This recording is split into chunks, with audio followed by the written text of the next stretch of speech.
assays are AMI2A to AMI2B ratio assay, which calculate the variation in pancreatic amylase, and AMI1 to AMI2 ratio assay, which calculate the total copy number of AMI2 when we know the copy number of AMI1, the salivary one, and there is a duplication in the pancreatic amylase. This assay will show this duplication.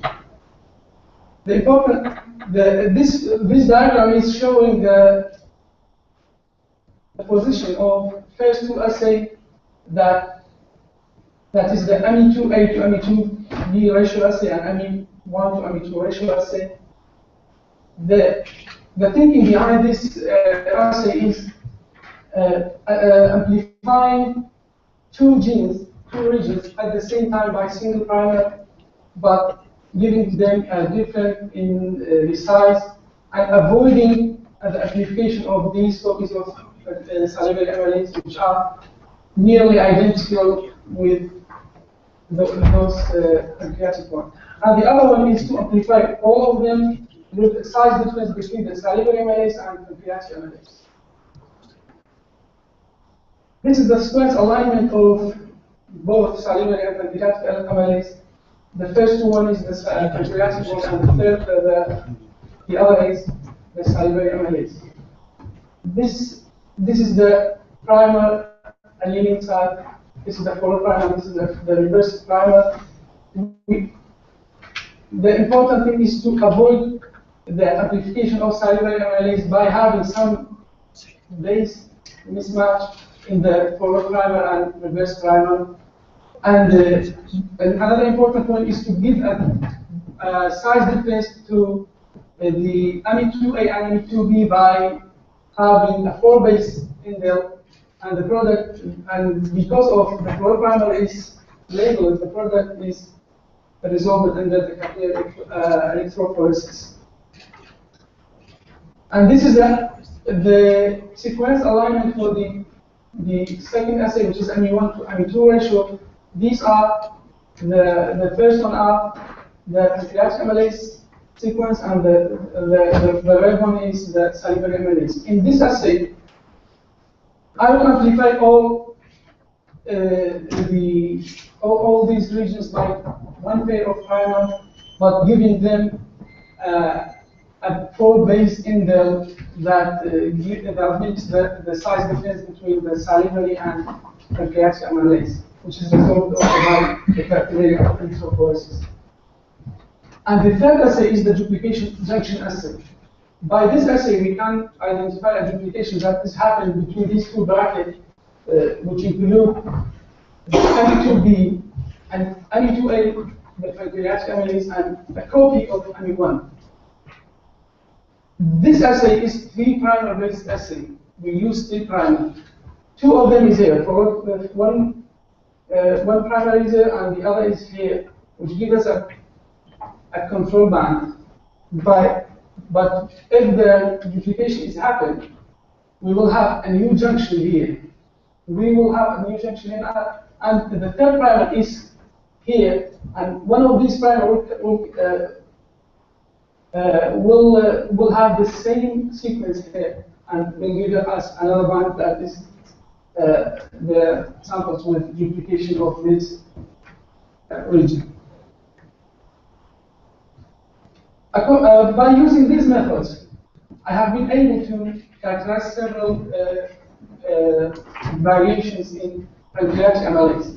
First of all, by using the first assay, AMI1, AMI2A to AMI2B ratio assay, by calculating the ratio between the two peaks, I have been able to identify a deletion in AMI2A, a heterozygous deletion. That means a deletion happened in one chromosome, but the other chromosome is still intact. So a person will, the individual will have 2 copies of 2B and 1 copy of 2A. This was common in the European population, but was not found very common in the African and Asian populations. The other variations is AMI2A deletion, homozygous AMI2A deletion. That means both copies will go so the person will not have any copy of ME2A. This is also found in European population. The other variation is the ME2A only duplication, which means only this gene will duplicate. Yeah, and the duplication was common in African and European population. The other assay, which is it was not consistent. Each time, by repeating several experiments, each time it gives us different results. But using the reference, using some samples as a control, we can calibrate the data and use this assay to know the total copy number of pancreatic amylase. In conclusion, the first assay, ME21 to ME2A to ME2B ratio assay, is considered a highly accurate and reliable ratio method to study the variation around the pancreatic amylase. And the ME1 to ME2 ratio assay could be applied to a small set of samples to infer the total copy number of ME2 when we know the total copy number of ME1 from other assays. Thank you for your listening.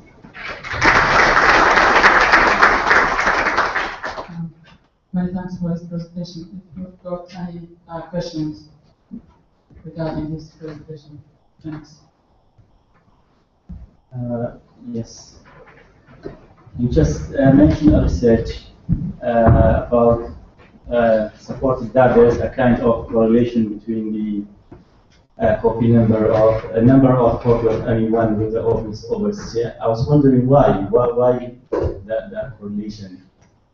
Because if one person has more copies of ME1, that means will produce, because it has been proved that a person with high copy of ME1 will have more enzyme or will have more amount of amylase enzyme that is do a good role in at the first step in digestion of the stuff. But as commonly here, the obesity related to accumulation of fat in our tissues rather than starch. Yeah. Because recently they found that some of adipose tissue, it's because of the fat, yeah. But a little amount of enzyme will make the risk of getting obese higher than those that have more copies of ME1. Thank you. Any other questions, guys?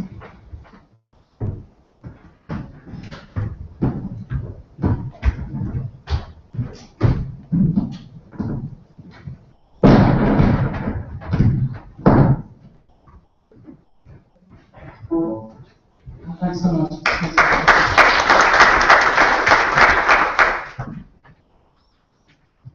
Last presenter for the first session is for John Kamala from the University of Nottingham.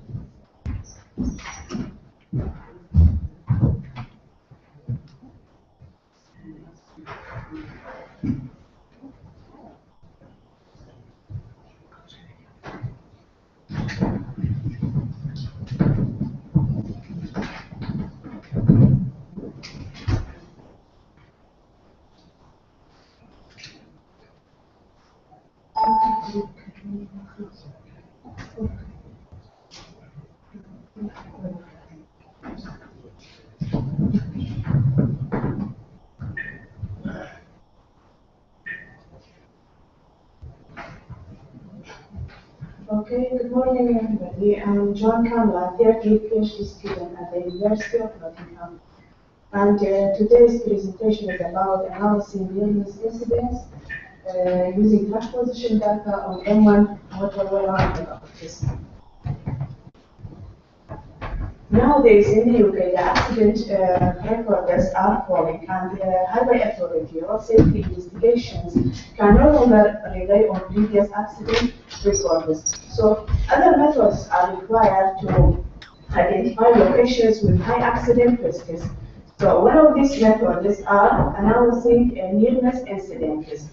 So what I mean by near-miss incidents is similar to accidents, but successful maneuver or action have been made by the driver to prevent the accident to occur. So it's possible that hash braking incident may reflect accident risk. For this purpose, we are working with a truck fleet management company named Microlize Company. This company records GPS position data for the trucks for more than 40,000 trucks in the UK for a number of years, and they use it for their truck fleet management purposes. These data have been processed to derive acceleration and decelerations through a certain threshold. For the selected location, the hash braking incident is their deceleration was 10 meters per second squared for the duration of greater than 1 second. M1 motorway. M1 motorway is a north-south motorway. Yeah, from north to south motorway connecting London to Leeds, and it was the first inter-urban motorway to be completed in the UK.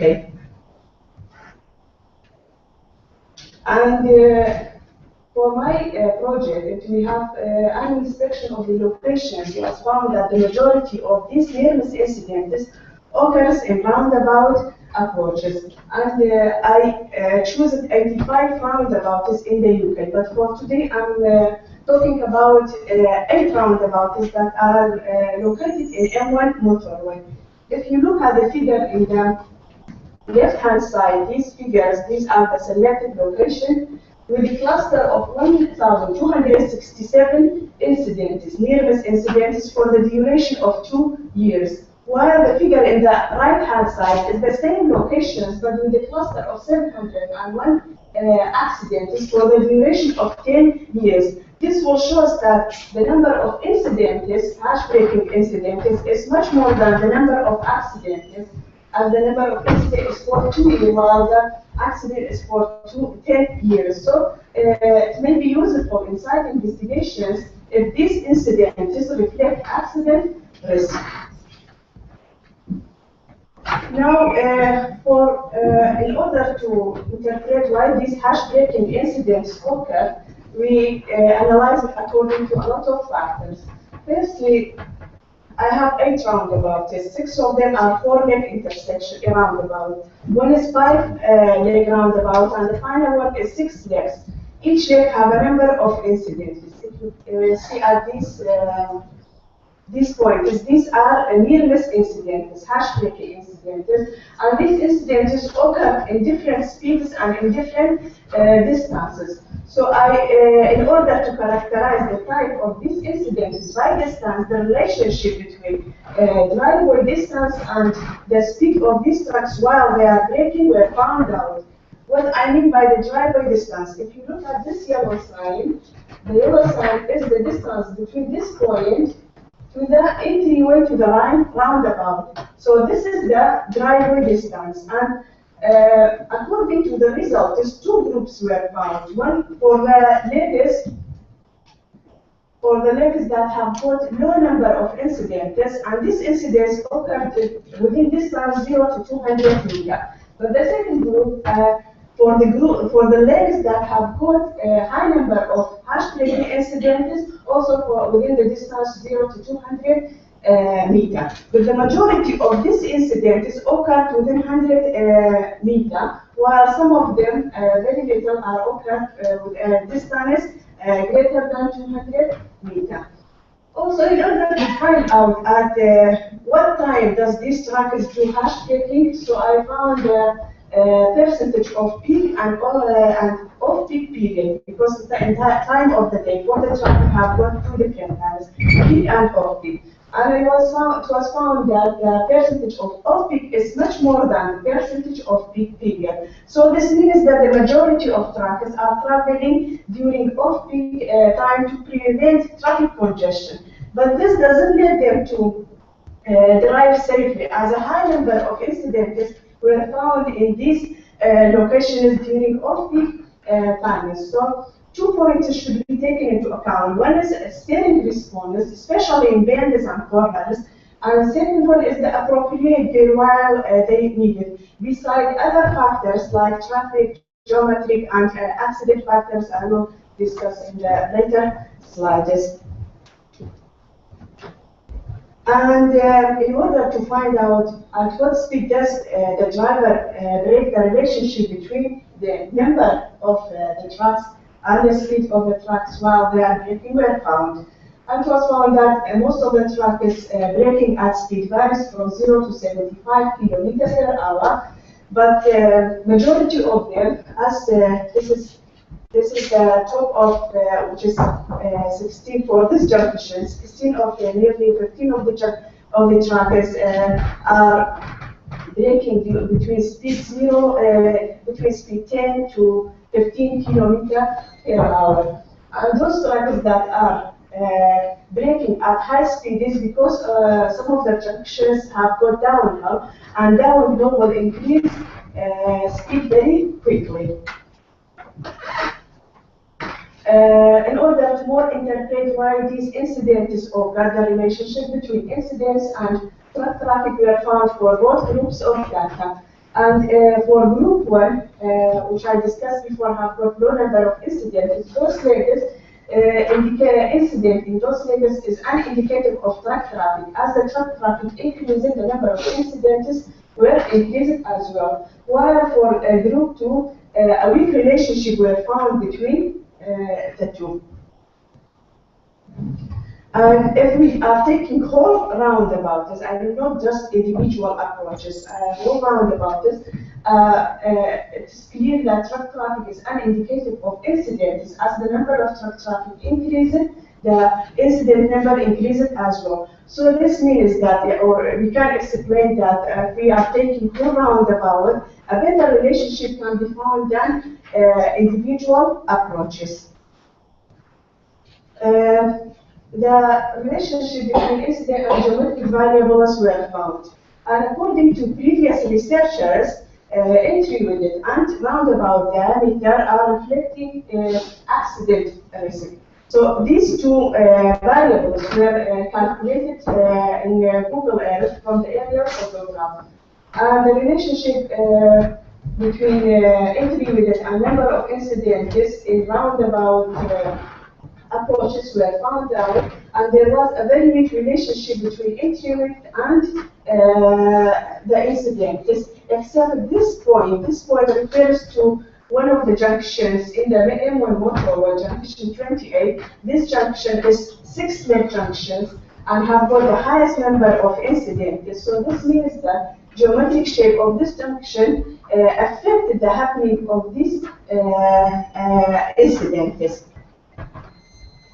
And taking the whole roundabout, not individual approaches, the relationship between diameter and incident were found, and as well between diameter and accident. And the relationship for diameter and accident is clear, is a weak, it's a strong relationship. This is for diameter and accident. And this supports previous researchers. While this link is weak for hash braking incidents because a weak relationship were found between diameter and incidents. Also, the relationship between accident risk and incident risk were found. Accident risk and incident risk can be found out from dividing the number of accidents and the number of incidents by truck traffic volume to normalize by exposure. And this relationship reveals that there is that incident risk is an indicator of accident risk, except for these two junctions. This is junction 29 in M1 motorway. This junction is 5-lane junction and is not signalized and have got the highest number of accidents, not incident, the highest number. That's why accident risk in this junction is high. While this junction is junction 28, is 6-lane junction and is fully signalized, this junction have got the highest number of incidents, not accidents. That's why incident risk in this junction is high, and these two are like outer the trend because their data are different from the other junctions.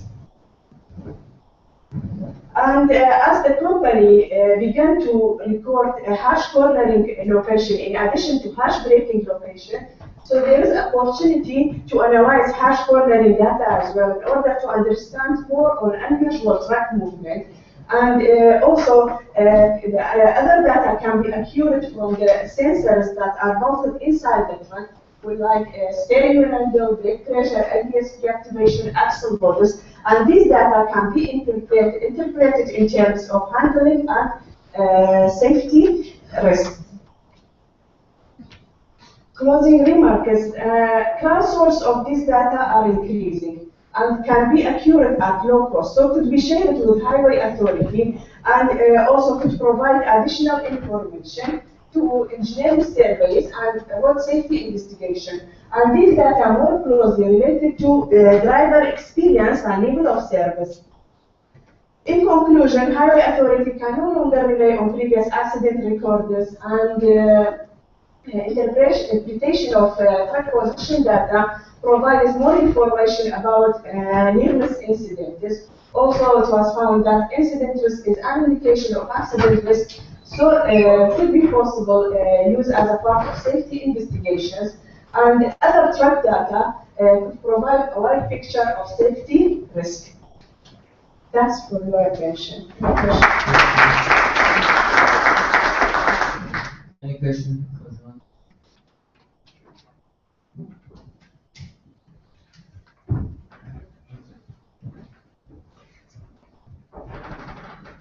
Many thanks for your presentation, it was interesting. One question regarding your selected criteria of the roundabouts that you selected. Is it based on preliminary experiments or like a pilot study, or is it based on the GPS data that you have? It's based on the GPS data. When I uploaded the Google Earth, I found that majority of these incidents, hash breaking incidents, were occurred in roundabouts than in intersection or in straight road. That's why I chose roundabout. But you didn't choose the whole roundabouts. I chose the whole roundabout actually. All of them? Yeah, not all of the roundabouts in the UK. Like 5 roundabouts. That locate junctions on the M1. Yeah. Thank you. Any other question?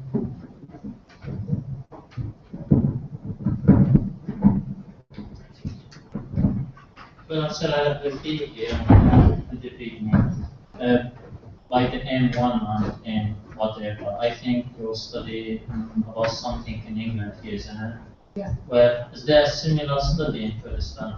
There is no similar study in any other parts of the aircraft, actually, in Europe, in the US, and in Kurdistan, and especially in Kurdistan because we don't have sensors inside the truck, so I'm looking for sensors on the data that can be created.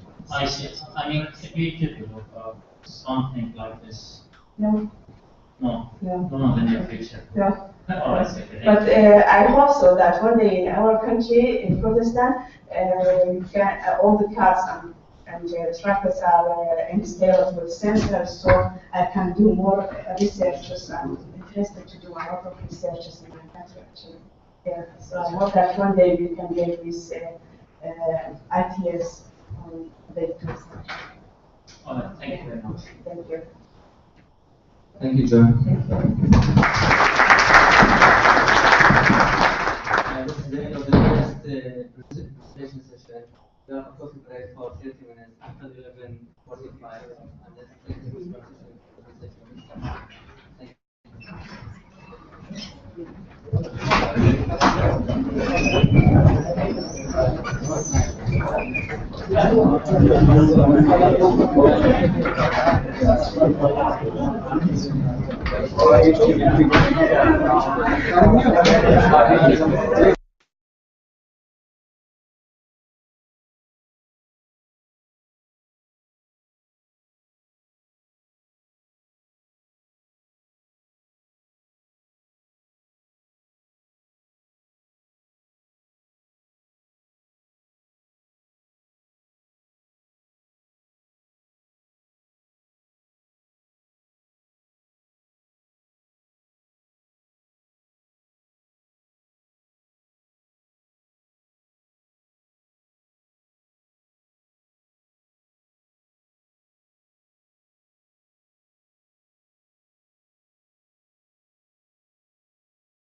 Okay, everybody, welcome back. Hope you enjoyed the comeback. The next session, our presentation will be held by Arabani and Paula Fada.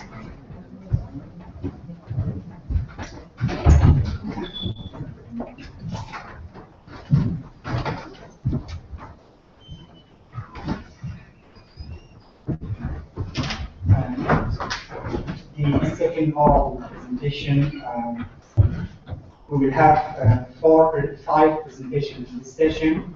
So the first one will be from Nawzat Isa from the University of Nottingham under the title of The Role of Serial Scaffolding in Innovation and Intracellular Survival of MI avium, species avium in host cells. So please, Nawzat, the stage is yours.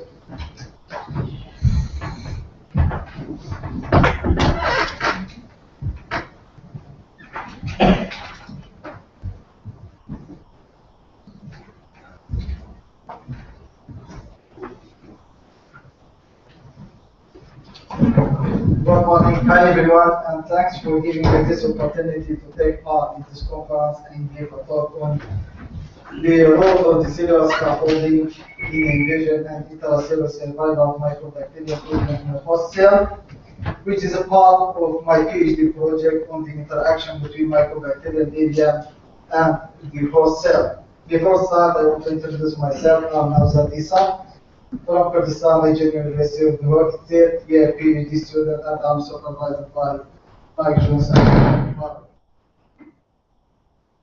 Mycobacterium medium is the intracellular pathogen cause chronic infectious disease not only in poultry, but also been reported to cause infection within the human. And the rest of the disease that can be occurred in the poultry and human, tuberculosis, pulmonary disease, and leishmaniasis, we are reported in both poultry and human. Enteritis, granulomatosucular lesion, and arthritis, one of the found in the poultry. The size of the disease is dependent on the affected part. The aim for this presentation is to understand the mechanism of invasion, looking at the cellular scaffolding, as well as looking at the kinetic of the intracellular survival of microbacteria depending on the active antibiotic. Here in this presentation, I'm going to focus on the role of the active antibiotic in inviting invasion of microbacteria into the host cell, the chicken cell. Once the microbacteria ingested into the cell, the role of the active antibiotic play in the survival of microbacteria over different time points post-infection, 2 hours, 6 hours, 24 hours, and 48 hours. Our hypothesis is that cellular scaffolding, actin and tubulin play an important role in invasion and intracellular survival of Mycobacterium avium. In this study, I'm using 5 different strains of Mycobacterium avium, subspecies avium, 2 of them being isolated from the clinically infectious poultry, MA1 and MA2, and the rest 3 being isolated from the clinically infected cow. And I'm working on the 2 different types of the cell-like macrophage-like cell. One is a poultry cell, HD11, and the other is the THP1, which is a human cell. But in this presentation, I'm only going to focus on the present data related to the HD11 cell, which is the chicken cell. Our invasion data interestingly found that all US strains within this study were able to invade the chicken cell. However, there were strain to strain differences. Differences were in the invasion level. As we can see, Mycobacterium 5 and 4 reported the highest invasion level compared to the other strains. Whereas the intracellular survival kinetic of the Mycobacteria found that all strains were able to survive over 48 hours post-infection.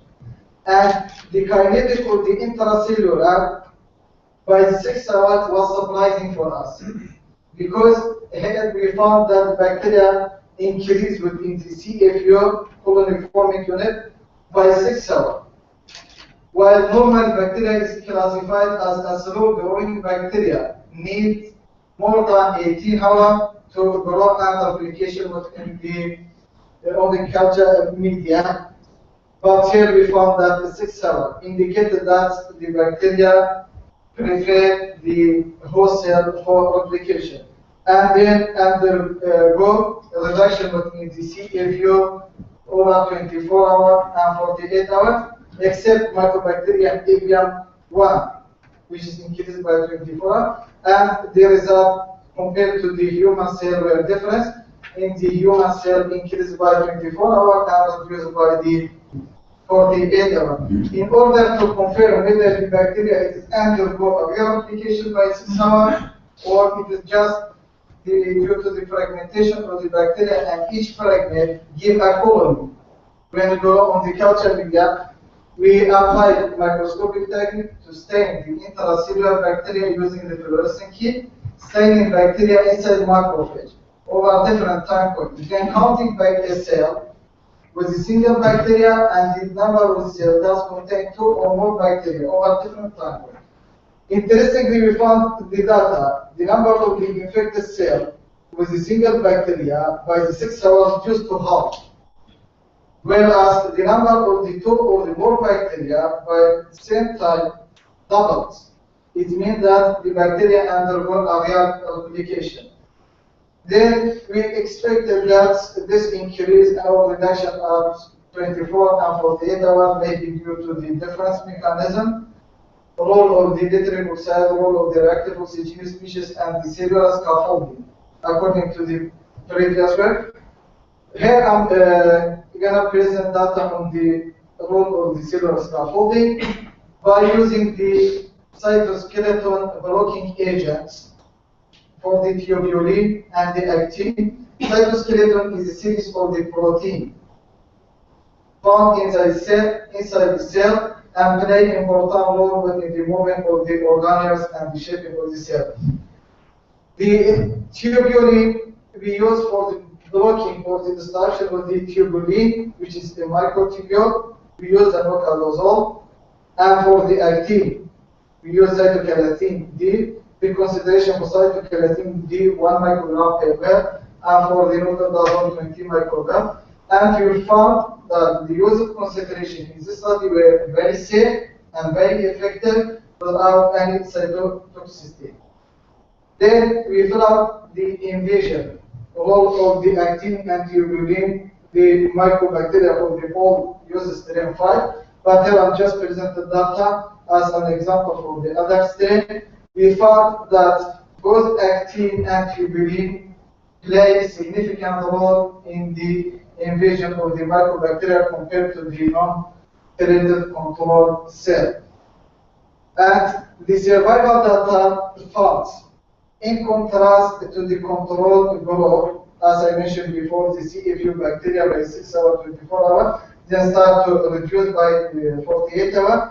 We found in the presence of the actin and tubulin blocking agent, the CFU of the bacteria reduced over the time, 6 hours, 24 hours, and this may be due to the disruption of the niche or the place where sustained the bacterial growth, which give the bacteria suitable environment for replication.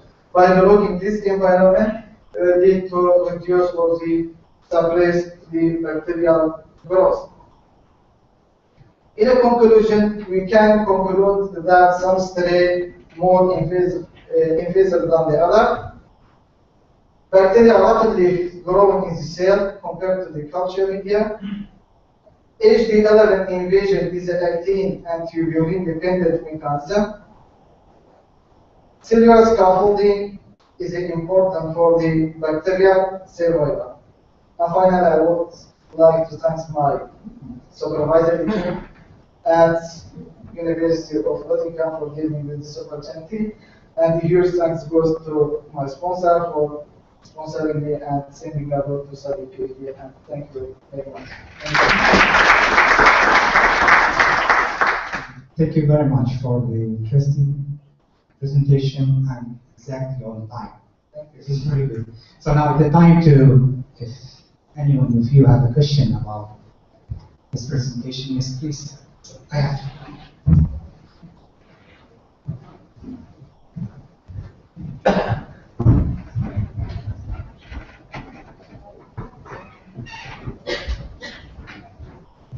Thank you. The invasion of antigen with macrophage, they related to another thing, which is toll-like receptors. Do you think these receptors have any action in terms of invasion of microbacteria to the macrophage?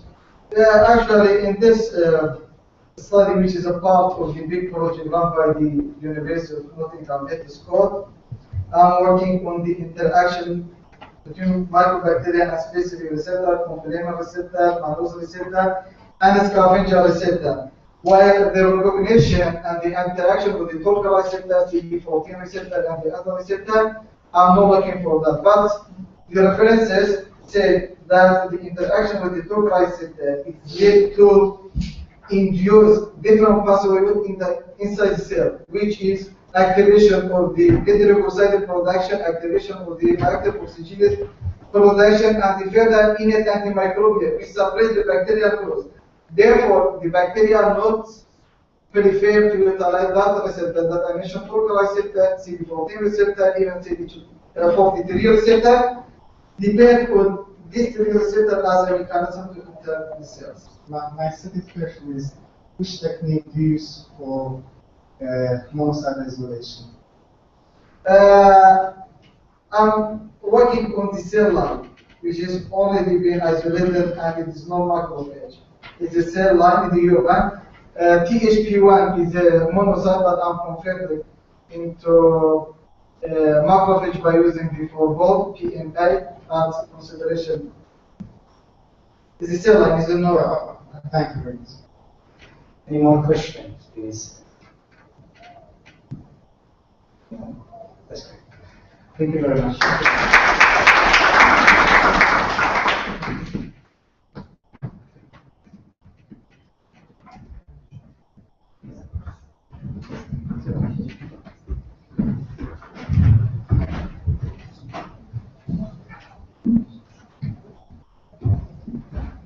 The second presenter is Sarah Rabu, which talks about new methods for postcode system design.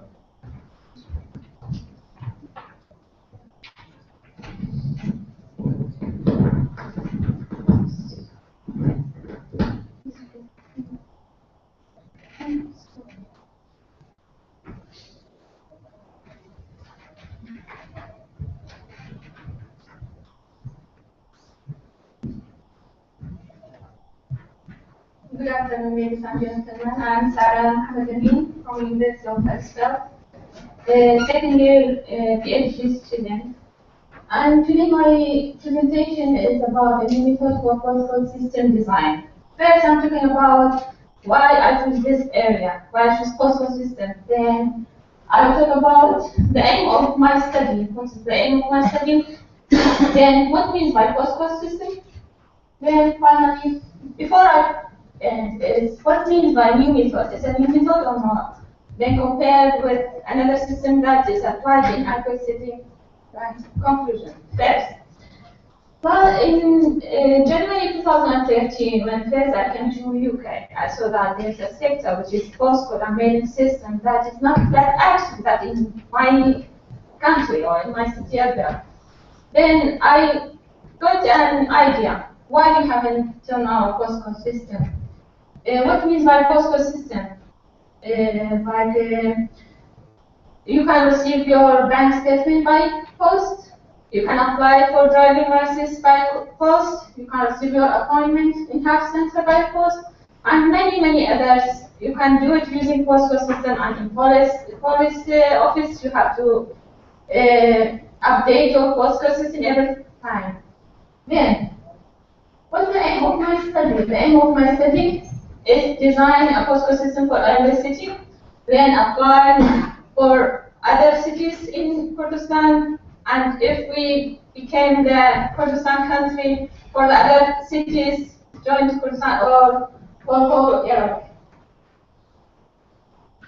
Then, what means by postcode system? Postcode system is a set of number, or it could be set of number and letter joined together. It's named alphanumeric system, and different system used in different countries. Like in United States, it's numeric system, and in UK, it's alphanumeric system. In Canada, it's alphanumeric system. But most of countries use numeric system, and some use alphanumeric system. And the main aim of postcode system is to speed mailing delivery. Then, let me design the new method. First of all, I choose urban city and apply on urban city, then hopefully generalizing in all other cities. Using two main diagonals to divide the city or the area to four main directions, north, east, south, and west. Using the available main roads in that area. Then, the postcode system, this system is consists of two parts, like in the United Kingdom, it's two parts. In the USA, it's two parts, and in Canada, in many other countries, it's two parts. And this new system consists of two parts, part 1 and 2, separated by a space. The first number of part 2, it is 1 or 2. You know that this postcode is from the north of the area, and it is 3 and 4, like here. 3 and 4, you know that this postcode is from the east, and 5, 6 from the south, and 7 and 8 is the postcode is this area is from the west.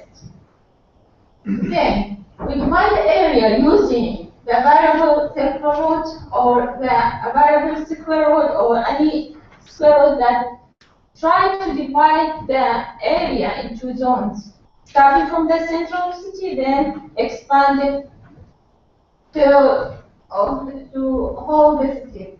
Then the first part of the postcode got data and number.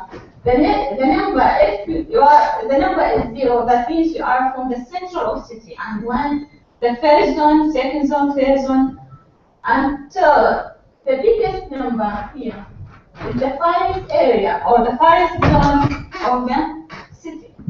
Then the first character is like in UK. I choose for all main city their characters, like for Erbil.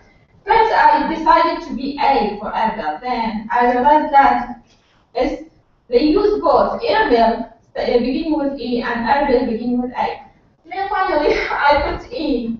But I published a journal, an international journal. I used A at that time.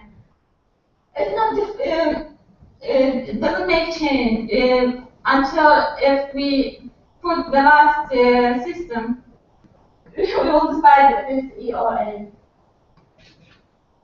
Then, the applied in July 2013 when I go back to Iraq, to Kurdistan, and I try to contact with those people that doing in GIS and to communicate with them and exchange ideas about this system. And I realized that at that time they start designing a system, addressing system for every city and using numeric system. And I think it's the third time that they're designing addressing system using the same method that is numeric system. And this is an example. This is a postcode for a specific point that applies system. And the new system is alphanumeric system. It's different from the numeric system. Like E23BH. It's the same address like this address. Oh, we can use this last, the method can be letter number, letter, or could be letter number. Why I choose these two systems? Of course, at the end, it should be just one system, either this system or that one. But when I contact with those people that are working in GIS, they say that numeric is easier for people to use it. And I said we have two choices. But in my opinion, if we choose this one, is better because it reduces number of characters in that postcode. Then the variable one for Erbil that they applied is up to 13 digits for postcode, then plus 3 digits for property, and the new system is up to 7 characters. The third one is consists of 3 parts with no space, and this one is consists of 2 parts separated by a space. This is Erbil city. The applied system here is inside 60 meter road. The ring 60 meter road is all beginning with 100. Starting from the center 101, 102, and beginning with careful road for increasing the number, like 101, 102, 103, 4, 5, 6, until end. Then between 60 meter and 100 meter, begin with 200. And starting from here, as a 201, 202, 3, 4, until end. They choose 3 numbers for quarter, and 3 other number for city or road, and 2 number or 3 number for property. The new system, I choose the Masjid Salahuddin road for the north road, then Airport road for the west, Binaswala road for the east, and Mahmoud road for the south. These 4 main roads to divide the city or the area, city of Erbil into 4 directions: north, east, south, and west. Then begin with E0 means you are inside the citadel, and E1 you are between citadel and 13th Street, rows, and then E2, E3, E4.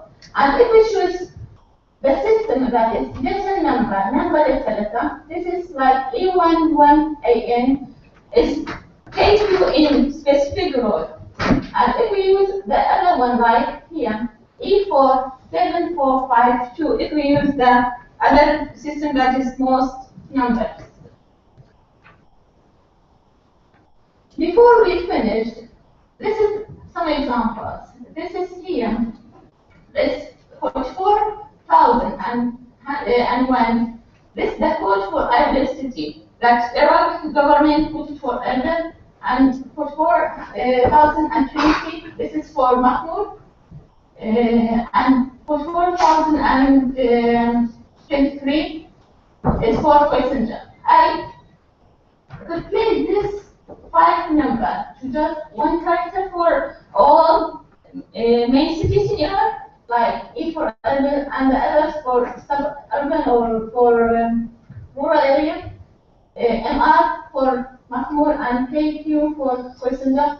Then the second part is the zone. If I am from zone 210, and this is in a price system, it's 104. That means Danieli, and this is the label that they designed. Everyone can see it in Erbil City, in City download. This 104 is this 104, the quarter number or neighborhood number. I replace it by 2. This neighborhood is from zone 2, and 002 is the city number. This is 80 is a city number, and 5 that means from the south. Then, conclusion. I used alphanumeric system. Why? Because alphanumeric system can generate more codes using few characters, and as a result, it reduces the number of coding, number of post digits in each postcode into half. But we see it in Erbil that the file system is 13 digits. Change it to be 5 digits only. And last July, I did some questionnaire. I found that most people that when I asked them, they thought that the long numbers is difficult to memorize and to remember. And using a alphanumeric system that make the code shorter and easy to memorize and remember. Thank you very much. Thank you for your presentation. Is anyone?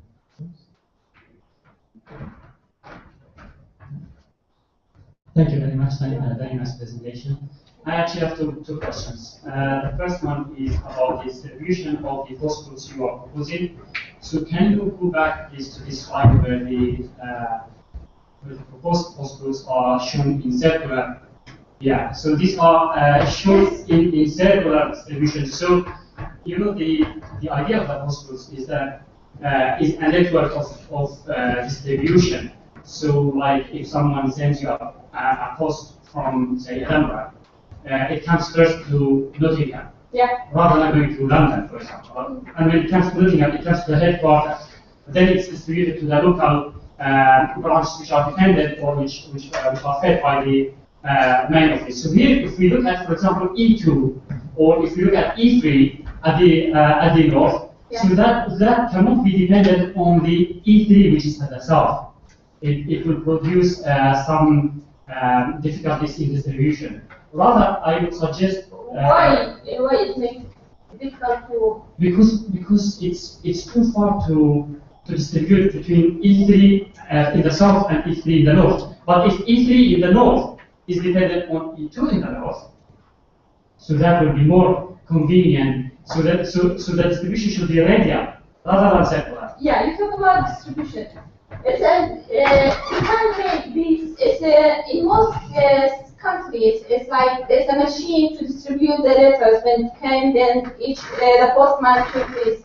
We can choose that each started with line 2.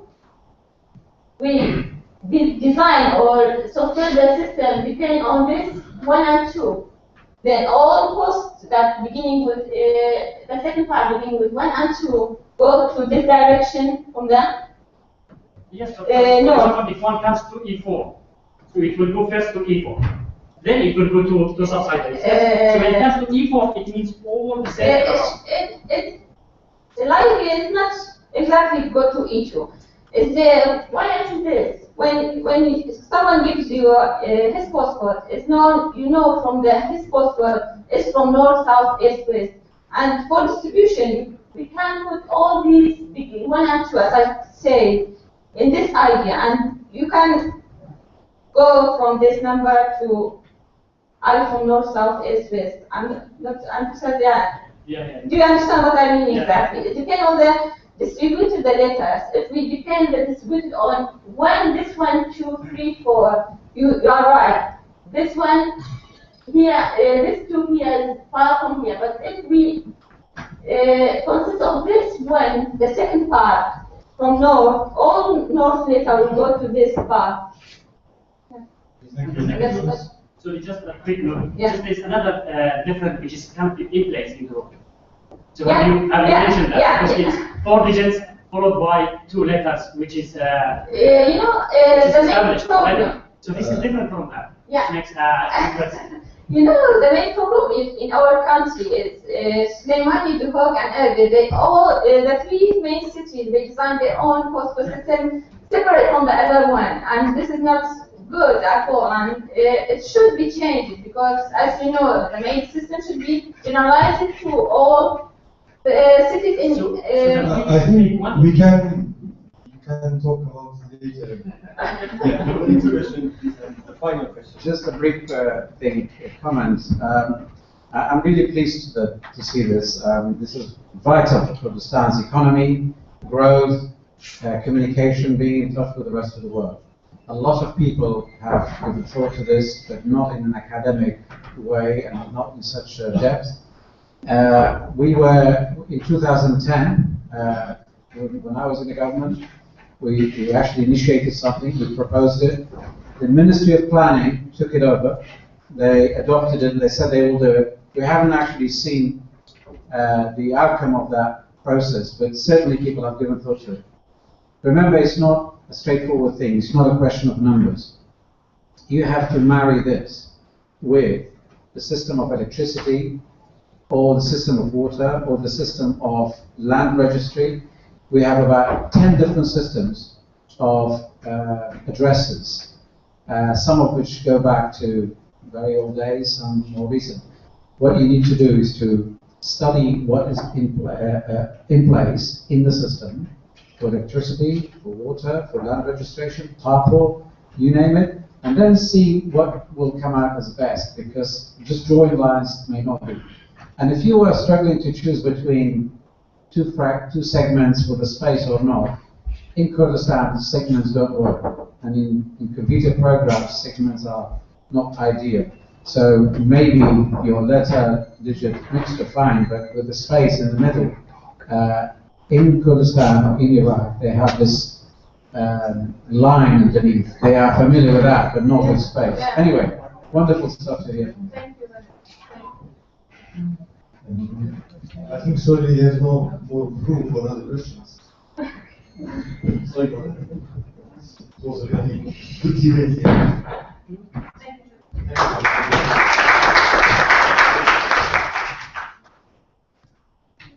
Apologize for those who already have a question, but we got plenty of time in the lunchtime afternoon, so you will be free to ask the presenter, because it seems really interesting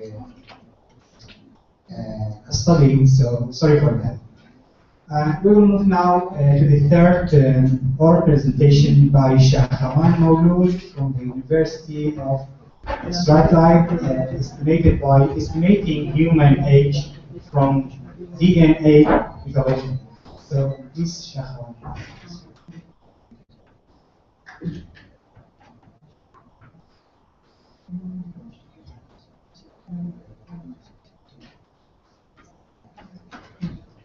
So before starting, can I say something? Just try to minimize your question, or just try to have your question, just to give the target of the presentation, because this will save the time for your colleagues so we can have more discussion and more question within short time. Thank you.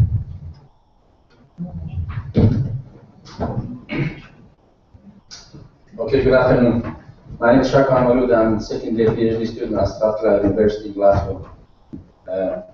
My talk today is about estimating human age from DNA methylation.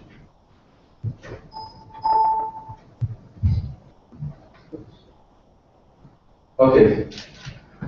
Sometimes when any crime happens, of course, there will be more than one suspect.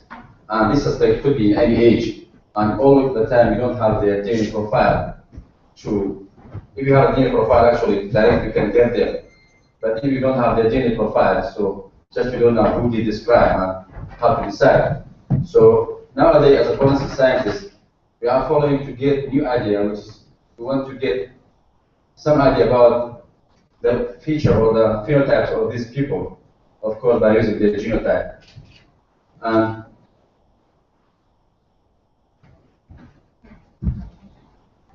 People thinking that always the guilty people are arrested, but actually it's not true.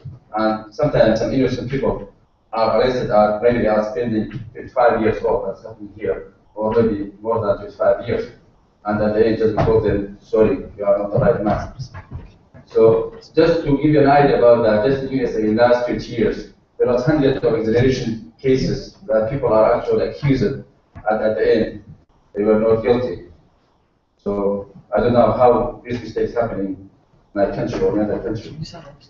So the physical feature actually nowadays, you can get with using DNA to get some idea about people's feature. For example, their eye color and their skin or hair color and so on. So again, I'm telling that you can use the genotype to get an idea about their phenotype. In this case, actually, instead of you are looking for all the population, you are looking for some of the people, especially if you have an idea about their shapes. So nowadays, today I'm going to talk about the age of the peoples, depending on their genome. As we know, age is accumulation of the aging of the change of the tissue, and all of these are related actually by a tag called epigenetic.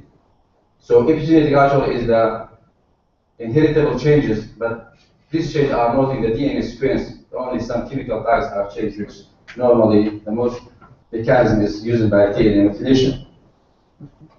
And nowadays there is more studies about the key, which you can, or the key that used as an indicator, for example, T cell or accumulation of telomere or gene expression. But currently, DNA methylation is the most powerful biomarker to predict people's age. And now I'm going to show you how it's going to be used. So what's DNA methylation? DNA methylation actually is addition of the addition of methyl group to cytosine and became the 5-methylcytosine as a 5 base pair. So in this case, when you have the different base pair, actually we know normally people's all our cells in our body have the same DNA sequence, even in identical twins. While with methylation, different people age and different tissue has different methyl tag. So using this idea to use in forensic application and found how people's age are. And especially there's a region in the called the promoter region which is responsible for gene expression.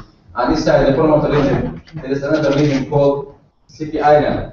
CPG island actually means that in this region the percentage of cytosine and guanine are more than 50%. And normally this promoter region are non-methylated. But when they can be methylated, so they can control the gene to be on or off. So actually DNA methylation can be used for different purposes. And one of them is age estimation, or maybe for determination of the origin of allele, or for authentication of the certificate of DNA.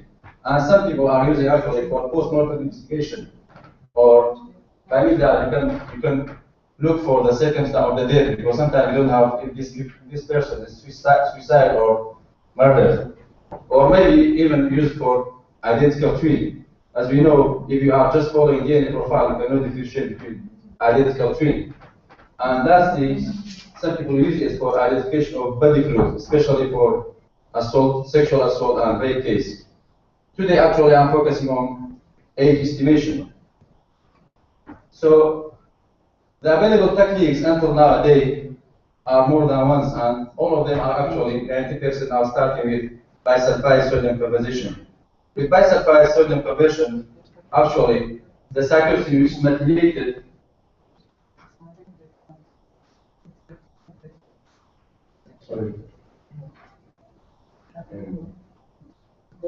the cytosine which is methylated, actually, this metal will protect the cytosine to be converted and will amplify and sequencing the cytosine decay at the same order.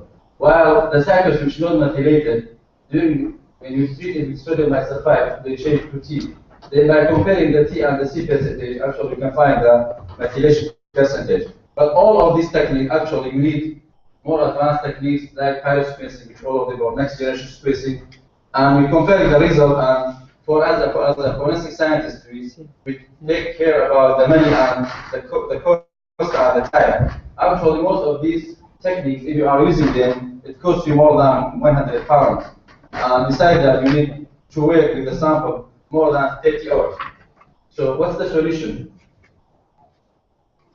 I tried to use, there's actually another kit which produced by QIAGEN, and normally they design this kit for detecting or scanning the cancer. So I tried to use this kit for forensic application, to use this kit for prediction of the age in forensic. So what's the advantage of this kit? Actually, as I said before, the previous slide, the other slide actually need more technique and more advanced instrument. And these instruments are actually nowadays hard to get them in all the labs. While in this technique, actually you only need the real-time PCR, which is available in most of the laboratory. And secondly, it's a full system from extraction sample and the end, and only you need just extraction, then the real-time PCR. And it's cheaper and faster, and at the same time, it's complementary. Doing the same work as we did with bisulfide sodium. And another advantage is actually in this system, you don't need to separate your double-strand DNA, because once you convert your DNA bisulfide, it becomes single strand, and it's for degradation, it will be easier to degrade, and maybe you cannot use for your sample application. So actually, this system starts when you have your region of interest or your target, then just extract them maybe around 1 or 2 hours, then digest them with restriction enzyme, then quantify with real-time PCR, and you'll get your DNA result. And so it's a complete system from extraction to the end, and you can get all of them around the same day actually. So again, the principle of the kit is actually depending on the remaining of the input DNA or your genome. For example, when you have your genome here and you divide it into 4 groups, in the first group you will not add any enzyme. That's means your full genome is available. While in the second one you have only the sensitive digest enzyme, which only digest the cytosine which is not methylated. While in the third one, the enzyme will digest, depending on you only digest the methylated cytosine. For the fourth one, the final one, you added both enzymes, both of them. Then you are comparing the input genome. Of course, theoretically, this one should have less DNA than the first one, and so on. So by comparing the CT value on the qPCR machine, the amplification load will be different. Then you can compare your data CT and get them in the software which is available online. You can find your percentage methylation. And again, here it's explained the idea, because you are using, in both cases, you are using the same primer, so you'll find you are looking for the data C value.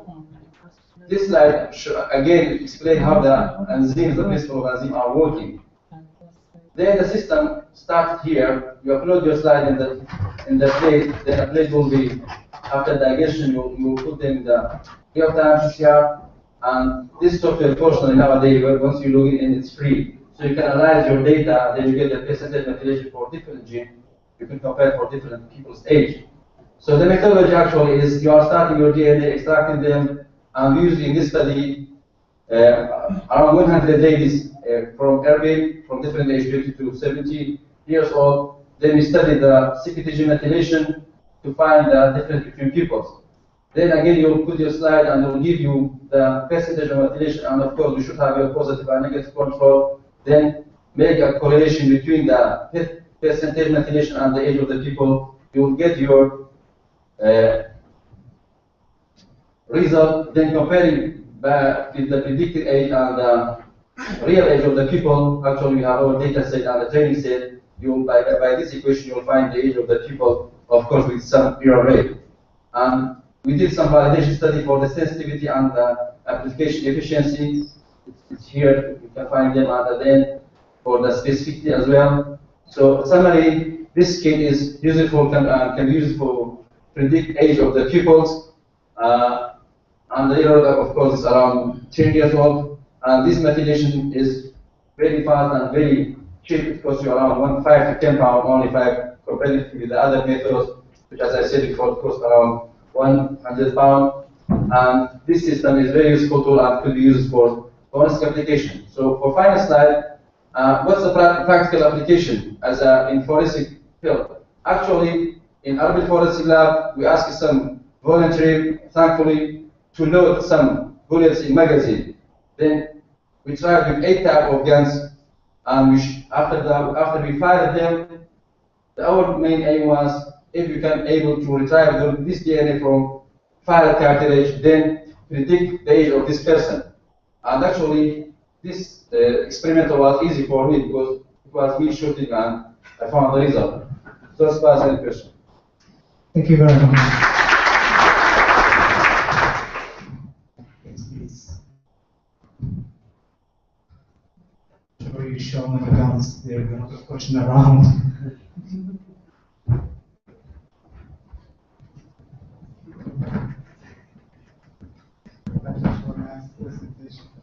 I have one question. As we know, there is DNA methylation in some disease. How you can recognize or how you can exclude those diseases from your estimation? Thank you for the question. Actually, as I said, my prediction was the error was 10 years old. So these genes which I use in actually, I only scan for 5 genes which are related to age. Secondly, of course, we know the lifestyle, the illness, smoking, drinking, and so on. So in this case, I try to optimize the other external factors. So only I use the ladies from one city, from Erbil, because all of these people are from the same population. And of course, when I'm comparing with this other group of ladies in the UK, the data was totally different, because I know the lifestyle here was easy.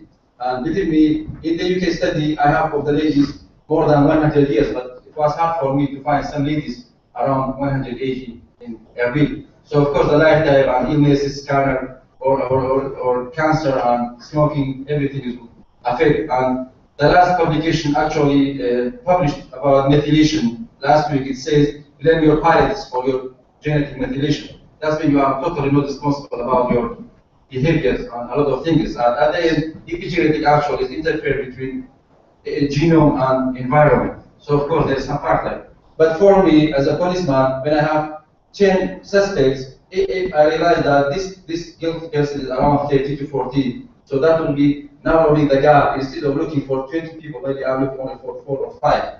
And of course, at the end, there is more than one evidence you are looking for to find the right person. Thank you very much. I think you will have another question. Yeah, I just wanted to mention that in Kurdistan I worked for a while in age estimation community where people were coming from Europe or people wanted to change their age. And for those younger than 20 years, we used oxygen for their fever and that. But for older, the age you mentioned, 2070, we were using CT scan of the scalp, and I think it's not applicable, a lot of exposure. It's also expensive as that 1 pound of this. So this is very important. I think in case you increase your data to be more applicable, because with a little number you wouldn't find the equation, the correct methylation to estimate? That's correct. Actually, for methylation, the last study with next generation sequencing said there is around 27 million CPG sites in human genome. And of course, for a PhD student, you don't have to look for all around the genome. You start from some genes, some people will start from other group. So of course, at the end, you will find the best genes which are related with age signature. At the end, of course, you should scan more genes, but as a PhD student, you only have a deadline. You cannot scan more than all the genome of the human. But I'm sure there's more than one gene. Other genes they are related with age. Thank you very much.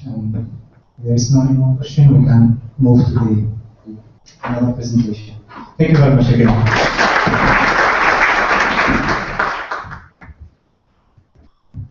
Next will be about Bayesian approach using satellite imagery for constructing buildings, building footprints, and 3D modeling. It will be presented by Mr. Hawal Sadiq.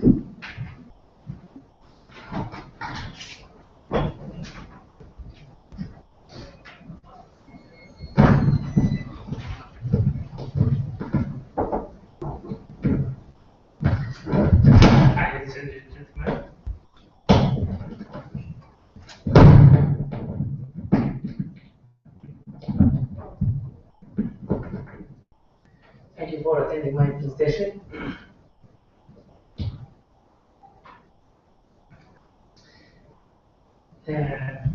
My name is Sabah Sadek, and I'm a third year, just finished the third year, my PhD from that university. This is my presentation. It's related to a part of my PhD project, which is about the Bayesian approach using satellite imagery for constructing building footprint and 3D modeling. I'll first start with the introduction of their motivation and start with the aim of the research. I go through the algorithm and then I finalize with the result and conclusion. Let's start with the introduction.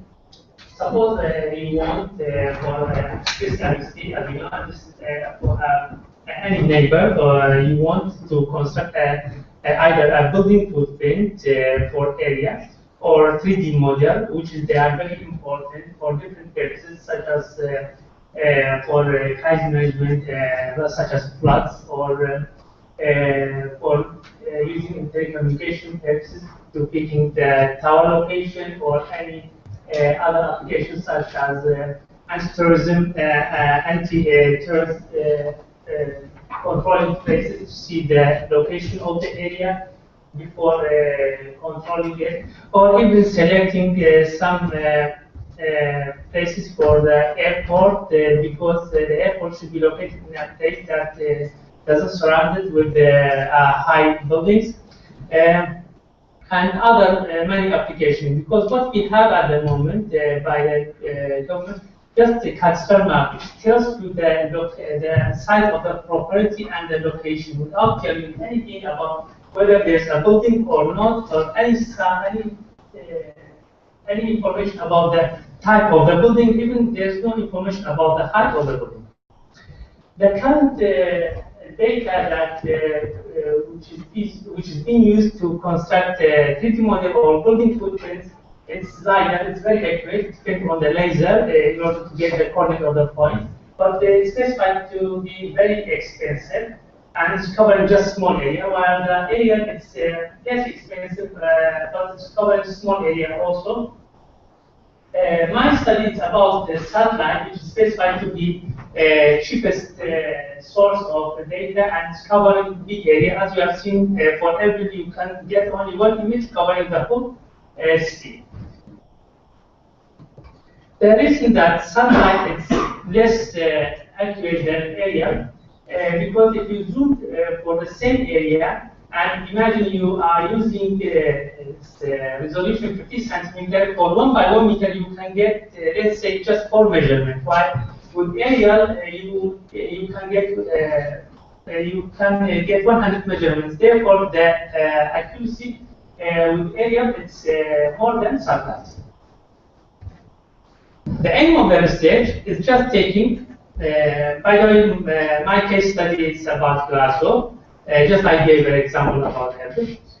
Just taking a stereo image for any area and producing vector map of the building footprint and 3D model.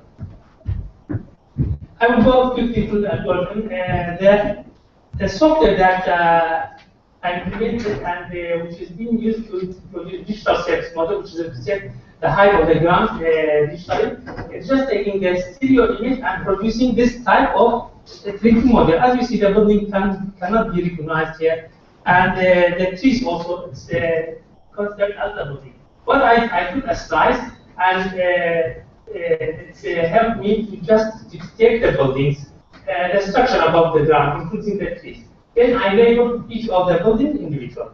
Later on, I refined the image, and then I applied to algorithm threshold and interval threshold in order to detect the buildings. And also, I applied edge map in order that I can be used in optimization purposes. As we see, some of the details are being detected as well. In addition to the buildings, there's a road and trees. It should be eliminated. In addition to the shadow, because they are not belong to the building. For the roads, I used effectively detecting the road because there's my research was about building footprint. And for the green area, I use automatically NDVI index, which is dependent on the infrared band. And for the shadow, also automatically detected using the minimum value of the intensity. By using these three masks and subtracting from the original one, I was able to get this building. Still, there is some noise around the building. I removed them by using mathematical morphology, which is being successfully applied. Now, I will detect each building individually. I will go through quickly through this slide because maybe it's will take time to explain. First of all, each building is being detected individually. The extra building is being eliminated, keeping the candidate building alone. Then taking the boundary, and because these are the pixels, I converted them into vector coordinate and then vector lines. Then I removed the extra point, just I keep the interest point corner. For the optimization to find the best boundary, building boundary, I applied two methods. First of them, classical method, which is based on maximum likelihood, and it's based on maximizing the probability. It's like baseline fitting. This is the boundary, and this is edge map. What is maximum likelihood? Just like fitting this boundary over this edge. And the result, as you see here, it's not as promising. The corners are not 90 degrees. Also, it's being detected for all buildings, but still it's not promising. Therefore, I use Bayesian theory. Bayesian theory is a decision making incorporating prior data in order to minimize the uncertainty of the prior, incorporating new data. This is the model of the data. And what I was doing, just maximizing the both probability, the prior and likelihood. I can go through the details of the times. Sorry for that. This is the Bayesian model based on building footprint, getting the building footprint depending on the location of the boundary point, the initial boundary point. And this is the prior model. This is the likelihood model. What I did, I minimized minus log, multiplying the prior by likelihood. This is the model that I use. This is the prior term, and this is the likelihood term. The prior that Bayesian depends on the prior, as I mentioned. The prior that I use is a subjective. It's based on the idea that the corner point of the building is specified to have 90 degrees. This is normal. Everyone is not 90 degrees. Sometimes there's 45, but not as much as 90 degrees. And the corner on the edge is specified to have 180 degrees. And reflecting this subjective information into a probability density function, we were able to use in this model. And as we see, as I mentioned, we are trying to minimize taking the minimum value. And I created this initial boundary, 250,000 iterations. By taking just 3 of them, as you see, this is minus 35, this is 193, this is plus 2. This is our what we picked the datum, and if we look to the boundary, we see it's the base for this building. And by superimposing the result for each building individually, we can see all the corners, it's 90 degrees, and some of them it was not able to detect. Even this one, it's been rotated, but all the corners still it's become 90 degrees. For the 3D modeling, what I did the dictionary that the terms that applied by Gmail. Level of detail 0 is building footprint. A level of detail 1 is taking just one height of the building, even if the roof is inclined. It's taking one elevation, and level of detail it's more detail. For constructing 3 model, I took the boundary, that optimized boundary from Bayesian, and taking the height from the digital surface model, which is constructed by using 3D image, and assigning the height to the model, I was able to get 3D model for the area. This is the result of the my 3D model for my case study. As you see, the buildings, even the complex buildings, is being detected and successfully. In conclusion, with using the approach, it's possible to obtain excellent extraction result, which is 100% using satellite image. Bayesian approach has remarkable effect on regularizing building footprints. The approach can be used for building for planning purposes. The approach can be used as a cost-effective method for producing building footprint and 3D model at a national scale. Finally, I would like to appreciate my sponsor and my government to giving me this chance to continue my study. Thank you very much. Thank you very much, Professor. Any questions, please?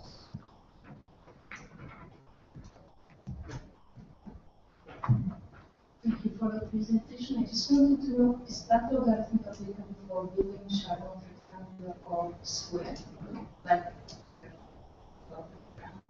Like this, you mean? Yeah. Yeah, it's possible. And have the rectangular. And you mean maybe 45 degree or circular or complex shape? This one, as you see, this is a complex, but maybe it can be 100% applicable to it.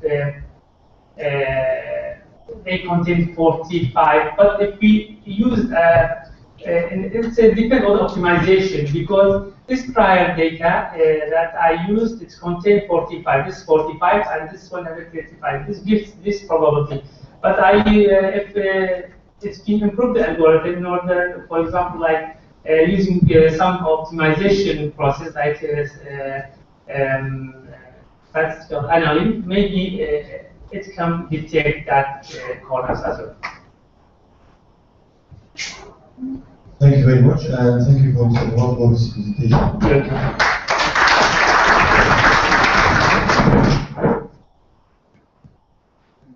So now we will move to the last presentation in this session. And the presenter will be Fawzi Isa from the University of Reading. Under the title, Investigation of the Rules of Free Executive Media Transport System in Colombia Multiverse. So please, Mr. Fawzi, the stage is yours.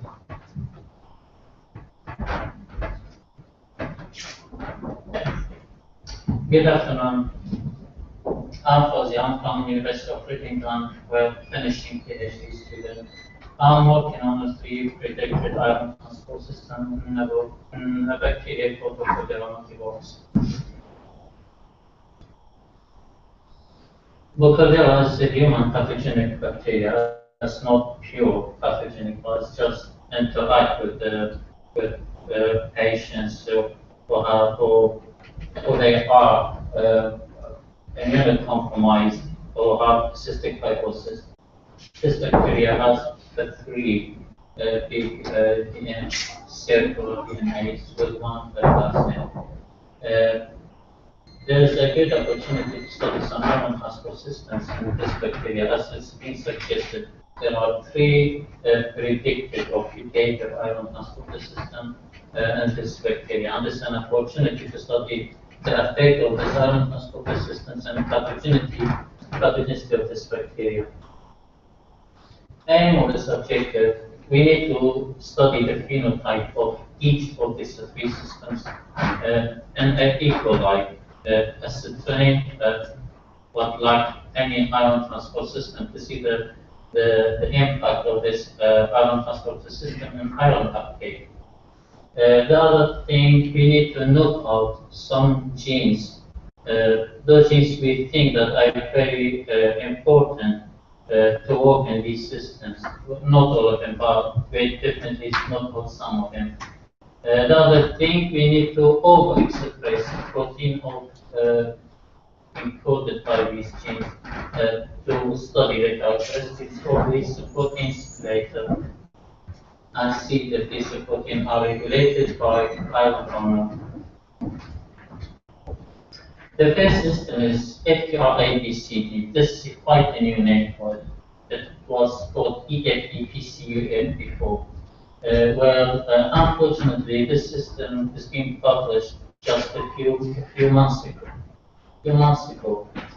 So I stopped working on this system because they just published before me.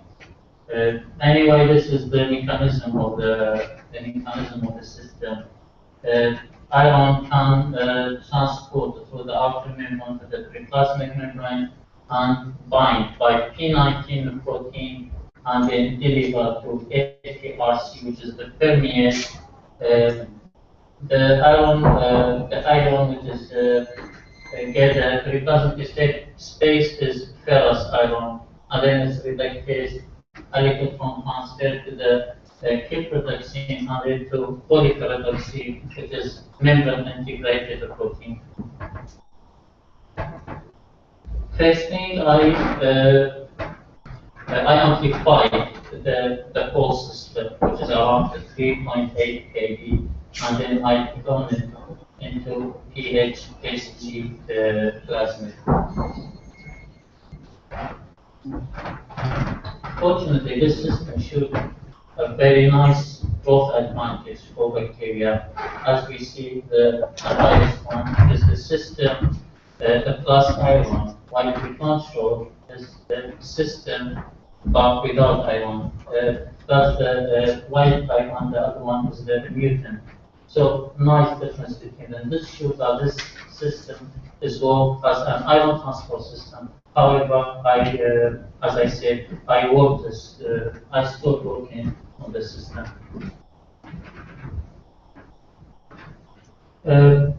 Three genes of this are amplified, digested, cloned, and then double digested, and then confirmed by sequencing. So everything is fine. We have the three genes cloned into PET21. This plasmid is used for gene overexpression. By this technique, we will overexpress gene to get a big amount of the protein to study the three dimension of the protein and how it works, how it's bind to iron, how it's uptake iron or transport iron. The three genes are ready now to work. However, my genes didn't work in PET21A, which is the very available plasmid for overexpression. I tried to use many strains. I tried to use many concentrations of IPPG because this plasmid is induced by IPPG. However, a lot of work for a long time, no data obtained. However, the alternative, we cannot optimize the genes. We need to change some nucleotides in the gene to get it in best structure, and then we will clone it into another stronger plasmid, and to see how could we obtain protein from this from these genes. The new one is page 28. This is much stronger than page 51. If the RAC and the B not out, how we not out? We need to stop one gene from the working, because this system is processed of 4 proteins. So if we stop one gene, we knock one gene, this gene will not produce any proteins, will not include any protein. So we will have just 3 proteins. In this case, we will see is there any difference when we knock out a gene. If we find any difference, this means this gene is not important, and in the result, the protein is not important. By this case, we can study the 3 genes and their role in iron acquisition. Again, all already been amplified, cloned in a suitable vector. And now we just need to put them, it should be put in a cloning vector, which is a PJ, and then subcloned in a suicide plasmid, which is the P-sharp. The suicide plasmid is a plasmid cannot multiply or duplicate in the bacteria. So if we have a plasmid and a bit, just a bit, internal fragment of the gene, when we transform it into a gene, the gene will integrate it with the DNA, and then the plasmid will be inside the gene. So the gene will be separated in 2 parts and cannot produce any protein. The documented strain will be cloned into a broad host range plasmid, which is the PBR1 in C1 in this case. The other system is the HCU, heavy metal efflux HCU. This consists of just 3 proteins, heavy metal domain, it's proposed to work as an detoxification, metal detoxification, and the cryptodioxin, which is the redox, and the permease, as in the first system.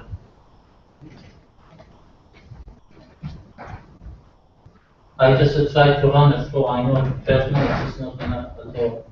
This is a suggested mechanism for this system. Metal or iron may bind to the HMDH and then pump in through the permease and then captured by the cryptodioxin, and in that case, then the electron, we don't know where it's going. There should be another protein to receive this electron. So we don't know about that, but this is the proposed mechanism for this.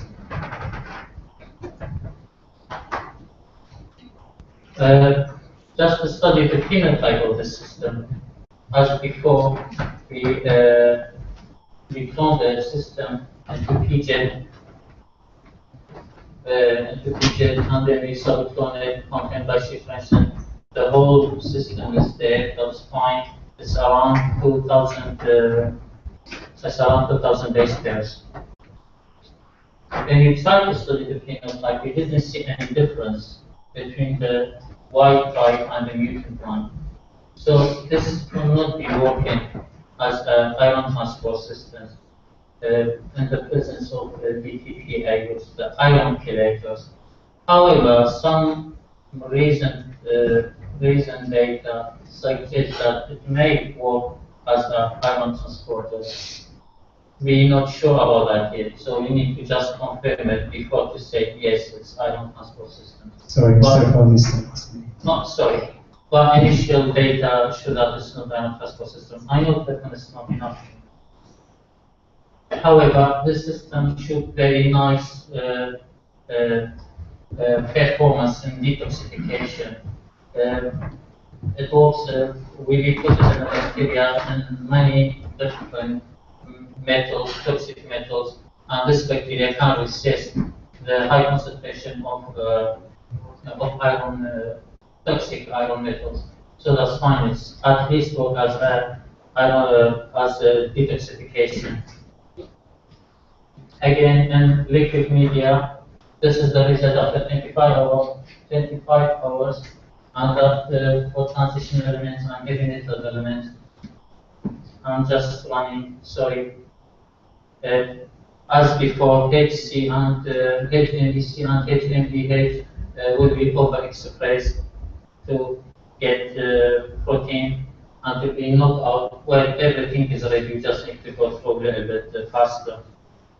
This is the third one, which is the MDFA. It's just one gene, one protein, but the N terminal work as an redox phase, and the C terminal work in iron transport, where it should be iron exporter. It's being confirmed as it's iron exporter, but in my study, I think it's iron importer.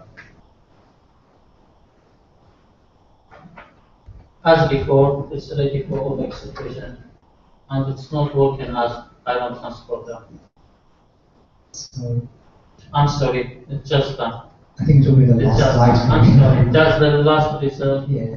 It just show that NDFA work as it's in redox phase. And we still have 3 other experiments just coming. Sorry, that is the future work I just talked about. Okay, thank you very much.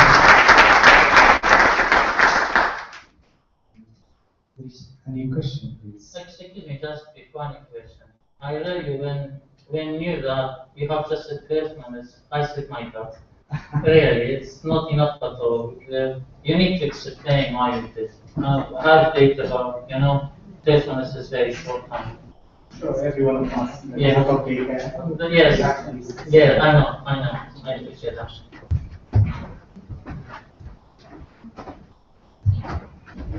Thank you for your presentation. It's very good work, but for your bad luck, somebody else has done that before. Yes. Yeah. I know this is the science and this is the competition. Anyway, regarding your iron acquisition, did you think about doing it in tissue culture with the damaged tissue? Because what we know about this pathogen is really it's not that good pathogen unless the tissue or the host cell is already damaged and there's no of released iron in the environment. So did you thought about doing that in a damaged tissue culture? No, really, we just working at the moment. We just working bacteria in vitro. We haven't tried in vivo. Basic, because Coccodera is environmental bacteria. It's not even pathogenic, but it just has been opportunistic bacteria. It just interact with the immunocompromised patient, and patient has cystic fibrosis. It's very nasty bacteria now, and it's even untreatable now. What I mean is, when you are dealing with this bacteria or any opportunistic pathogen, you need to give them the right environment to grow or to do what you think they are doing. Yes. Because my colleagues working too much on pathogen, opportunistic fungi actually, and the the only thing that they could get good results is when they like mimic the environment of study with the environment of the pathogenicity. What I see here is just like kind of theory rather than real life. This project, I think 3 or 4 other students, they will work on the same subject. I just started with it. Now we just need to establish the facts of these 3 systems, and then we can go further to work in vivo. But at the moment, we just working in vitro. Good. More questions? That's okay. Thank you.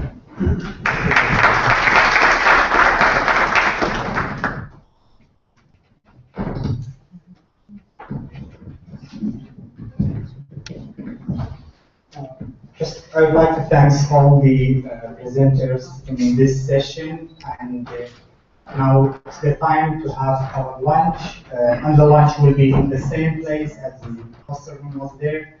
And just before that, they informed me from the organizer committee that we will have a picture before the lunch.